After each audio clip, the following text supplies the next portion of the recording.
Selamat pagi, jumpa lagi dengan saya Catur Rahmawati di Big Man, Bincang Puskesmas Menteng. Nah, hari ini dalam rangka memperingati Hari DBD nih, kita mau ngulik-ngulik tentang demam berdarah nih. Nah, kita pagi ini udah kedatangan narasumber kita yang oke banget nih. Ya, ada Mas Panji. Mas Panji ini dari tim kesehatan lingkungan dan juga penanggung jawab demam berdarah di Puskesmas Kecamatan Menteng. Ya, gimana Mas Panji? Sapa dulu dong. Halo. Iya teman-teman, jadi Mas Panji ini pagi ini akan ngobrol-ngobrol nih dengan kita, akan ngebahas lebih jauh tentang apa itu DBD ya Mas ya? Betul sekali. Nah ini Mas, ini kan dalam rangka Hari DBD nih, kita mau edukasi nih ke masyarakat, tapi masyarakat banyak yang belum tahu nih sebenarnya DBD itu penyakit apa ya Mas? Jadi DBD itu adalah penyakit yang disebabkan oleh virus dengue. Nah, virusnya tersebut dibawa oleh nyamuk Aedes aegypti, baik secara horizontal maupun secara vertikal. Nah, nyamuknya itu ada di seluruh wilayah Indonesia kecuali di ketinggian 1000 meter ke atas. Seperti itu. Nah, oleh karena itu nyamuk Aedes aegypti ini endemis sekali ada di daerah Jakarta ini, dan data di demam berdarah yang ada di kita itu memang setiap tahun ada, endemis setiap tahunnya ada demam berdarah di wilayah DKI Jakarta ini, seperti itu. Wow, jadi sebenarnya yang menjadikan demam berdarah ini tuh dia berbahaya gitu Mas, apa ya, karena kok dari data penyakitnya kok kayaknya lumayan mengkhawatirkan nggak ya?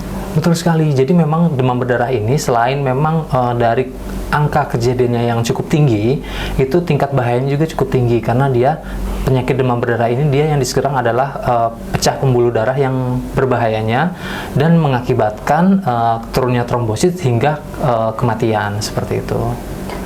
Wow, oke, ini serius ya. Artinya untuk menyikapi DBD ini sebetulnya ada obatnya dong harusnya ya. Obatnya apa nih Mas kalau untuk yang kena DBD?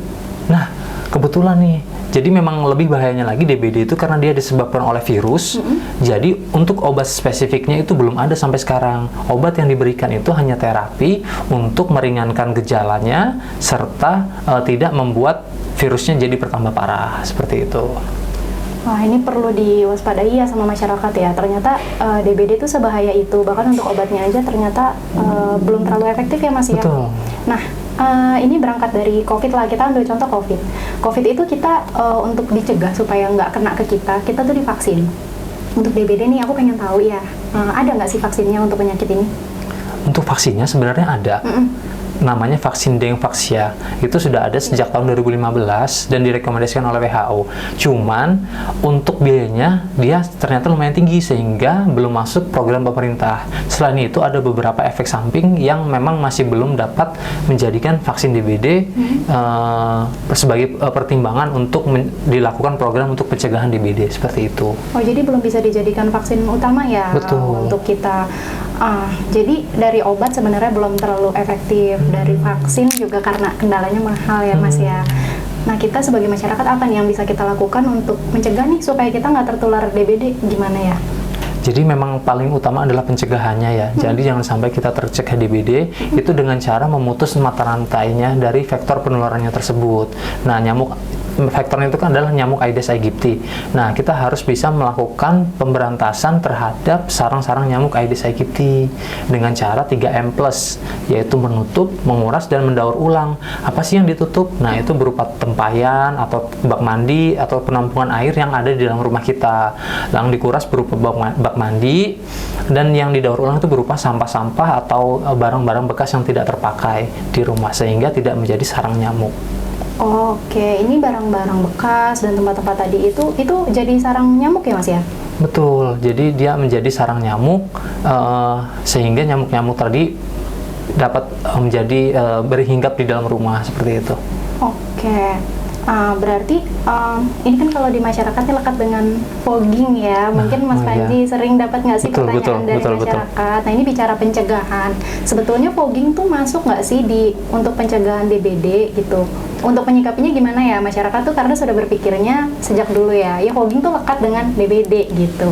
Iya, betul banget nih. Jadi memang di masyarakat itu selain dengan PSN tadi ada namanya fogging. Nah, itu kebanyakan pahamnya ada mereka itu fogging sebagai pencegahan. Jadi jangan sampai ada kasus demam berdarah, maka perlu dilakukan fogging. Padahal justru terbalik sebenarnya.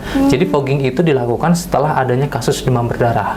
Setelah ada kasus demam berdarah. Nah, kenapa demikian? Karena banyak sekali efek samping dari fogging yang dapat dirasakan daripada manfaatnya, seperti itu, seperti gangguan pernapasan pada manusia, lalu resistensi pada nyamuk dan lain-lain, seperti itu. Oke, jadi sebetulnya fogging ini justru pelaksanaannya setelah ada kasus. Nah, ini yang perlu diluruskan di masyarakat, bahwa fogging itu yang seperti dijelaskan Mas Panji bukan dalam rangka pencegahan ya, tapi memang dia jatuhnya pilihan terakhir ya Mas betul. Pilihan terakhir dia. Terakhir banget ya. Jadi untuk mencegahnya dengan pemberantasan sarang nyamuk tadi. Oke. Nah, ini karena fogging itu tidak direkomendasikan. Jadi secara keseluruhan nih dalam rangka menyikapi DBD ini baiknya kita gimana ya Mas ya? Nah, demam berdarah itu kan dia itu adalah kasus penyakit yang endemis. Nah, jadi memang dari zaman pertama kali ada demam berdarah 1968 di Surabaya sampai dengan saat ini itu belum ada satupun solusi yang efektif untuk membasmi DBD. Fogging, ada juga iradiasi dan lain-lain itu belum ada sama sekali yang efektif. Nah, kenapa? Karena upaya tersebut belum dilakukan secara masif gitu. Nah, jadi yang perlu kita lakukan adalah upaya yang masif yang dilakukan oleh seluruh lapisan masyarakat, dari rumah tangga. Lalu kalau di PSN itu ada bahasa 7 tatanan. Jadi yang pertama rumah tangga, lalu ada di perkantoran, lalu ada sarana pendidikan, tempat-tempat umum, tempat pengolahan makanan, lalu ada fasilitas kesehatan dan sarana olahraga. Jika kita bisa melakukan PSN di 7 tatanan tersebut, maka mungkin secara masif maka akan kemungkinan kasus demam berdarah itu akan sangat tertekan. Bisa dikendalikan. Bisa dikendalikan. Oke, ini menarik banget ya. Ini semua sudah dijelaskan sama Mas Panji, mulai dari DBD itu penyakit apa, mencegahnya gimana, obatnya apa, bahkan sampai bagian-bagian yang kita harus sikapi nih, karena masyarakat itu taunya fogging, masyarakat itu taunya hal-hal yang belum dijelaskan tadi sama Mas Panji. Nah, ternyata nih kita berarti sebagai masyarakat harus semua berperan ya untuk memberantas DBD ini. Nggak bisa hanya dari satu sektor aja, nggak bisa dari ada kader Jumantik ya soalnya ya kalau di lapangan ya. Kayak saya pernah dengar deh kader Jumantik. Nggak bisa ya kita ngandelin kader Jumantik aja.